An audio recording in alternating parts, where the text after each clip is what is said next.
Hi everybody and welcome back to my channel. My name is Viola, I'm a photographer based in Austria, and today I'm gonna be giving you my 3 top tips on how to achieve a high-end beauty photography retouching look. So we're gonna start right off with this photo right here. It's not retouched, so it's completely natural besides like the color grading. And yeah, we're just gonna dive right into my 3 top tips on how to make your retouching look more high-end and more professional. So something that's really like standing out to me right away are the nails in this photo. As you can see, the color is like not chipped at all, but the edges here are like kind of not perfect. So we're just gonna zoom in here and I'm just gonna explain to you how I would kind of fix these nails or make them look more perfect. And my retouching style is always very natural, so I'm not gonna make it like look plastic or anything, but just perfect it so that it looks more high-end. Yes, so let's start right off with the patch tool over here.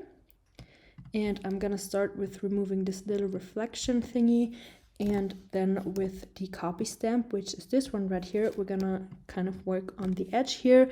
And what I typically do, like on an area up here, I would just with the Alt key sample an area that is perfect and drag it over. And then down here we're gonna do the same thing. And where we already have an edge, we're just gonna like use that same edge and just bring it out here where we wanna have it. And don't worry, this step doesn't need to be completely perfect just yet because we're gonna work on it a little bit more in a second. But just make sure that you're as close to the skin of the nail as possible so that it looks more clean and more perfect. Okay, so then we're gonna switch back to the patch tool over here, and as you can see there are some like repetitive patterns here, so we're just gonna grab those and switch them out for a not so much textured spot. And the next thing that we're going to do to kind of correct this weird curve here is called filter up here, and then use the liquify tool or the liquify filter, and it's gonna open your photo in this new window. We're gonna zoom right in here again on the nail that we're working on, and I'm just gonna use this first tool up here, and here you can change the size and the kind of intensity, how strong the changes will be, and I just have it set like to 30, around 30 here, and then the size whatever I need. Make it a little bit smaller in this case, and then you can just kind of drag the image where you want it. This obviously is not very nice, but I'm just gonna drag this out a little bit to make it more almond shaped and not as straight. And you can even go in and fix these like teeny tiny things here, just perfect the shape of the nail here. You can also work a little bit on that, and up here maybe. Yeah, and that looks like the perfect nail to me. All you need to do is press OK. And then on the layer you were working on, you have now your liquefied image. So let's zoom out again. And let's look at the before and after. So this is the before of the middle nail, and this is the after. And as you can see, it already looks so much cleaner. Let's zoom in here again. This is the before. Obviously, like in real life, this would be a perfectly fine nail polish, but because we're in beauty photography and everything is so close up, we want to perfect it, obviously. So yeah, this is my first tip: perfect the nails. Absolutely. I'm not gonna do all of them right now because I kind of need to keep this video not too long. But my first tip is to perfect the nails. Keep them natural, but still like make them as perfect as possible, and that's gonna make your look so much more perfect. The next thing that we're gonna do, I'm just gonna create a new layer here and use my dot and burn action. You can find this linked in the description box down below, and as actions work, I'm just gonna select this one, press play, and then use a brush with 30% opacity and 30% flow, a white brush to be exact. And what we're gonna do is we're gonna make the image kind of more three-dimensional and have a little bit more depth. And we're gonna start up with the white brush, as I said, on 30% opacity and 30% flow. And you can just, as you let me show you this way, you can kind of see like the areas that are already kind of highlighted: the tip of your nose, up here, on the cheek right here, the lip, the cupid's bow, then on the chin down here, and up here in the forehead. And what we're going to do is we're going to intensify those highlights, not to be unnatural, but just to give it a little bit more like depth. And so we're just going to use the white brush and kind of go over all of these already highlighted areas, like so.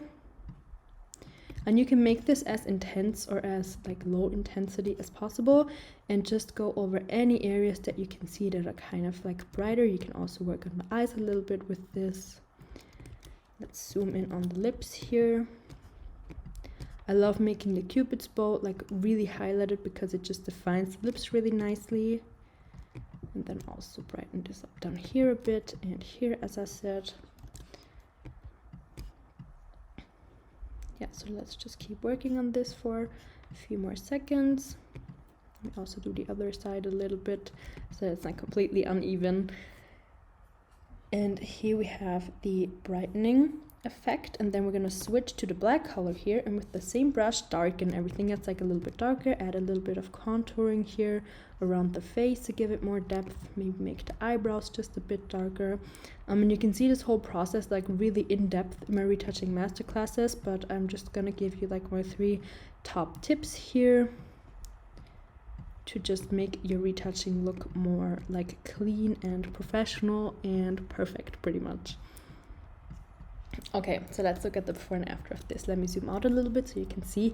I think this might actually be a little too much, but just so you can actually like really see what's happening.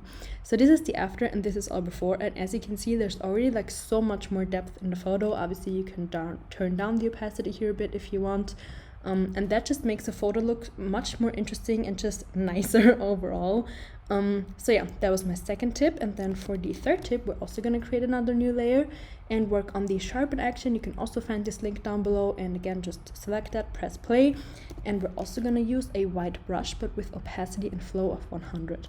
And then we're going to zoom in again, and the parts that we highlighted and the eyes and eyebrows and like hairs and stuff, we're gonna sharpen, and that's gonna make a huge difference. So let me just show you. I also like to sharpen like any brighter parts, and as I said, the eyebrows, anything that like needs a bit more detail, we're gonna sharpen with this action. And you can just work with the brushes again, make them a bit smaller or bigger as you need them.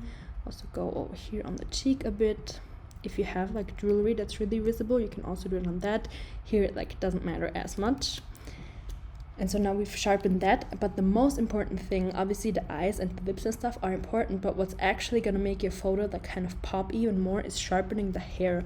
And you can see really nicely here that she has like black curls, and there's some like right here some highlights, and what we're gonna do is just go over these highlights and sharpen them, and that's gonna make them like stand out more and like make the hair more visible, because her hair is like really dark, so it's not super visible just yet, but we're gonna like make it pop a lot. All right, so let's zoom out again. Here we have our before.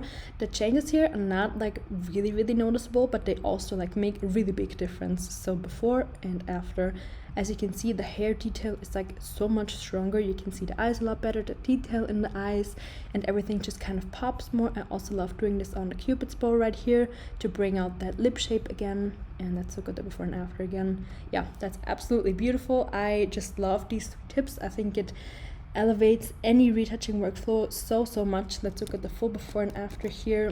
So this is without any retouching at all, and this is with my 3 tips. Obviously I just did them like really quickly, so it's not an absolutely perfect retouch yet, but those are my 3 top tips on how to elevate your retouching, make it look high-end professional, and just basically keep an eye on the details and sharpen your photo and just give it a little bit more life.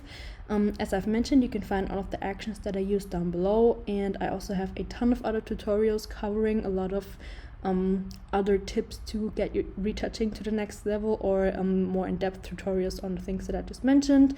But yeah, thank you so much for watching. I hope you enjoyed this video, and I hope to see you in the next one. Bye!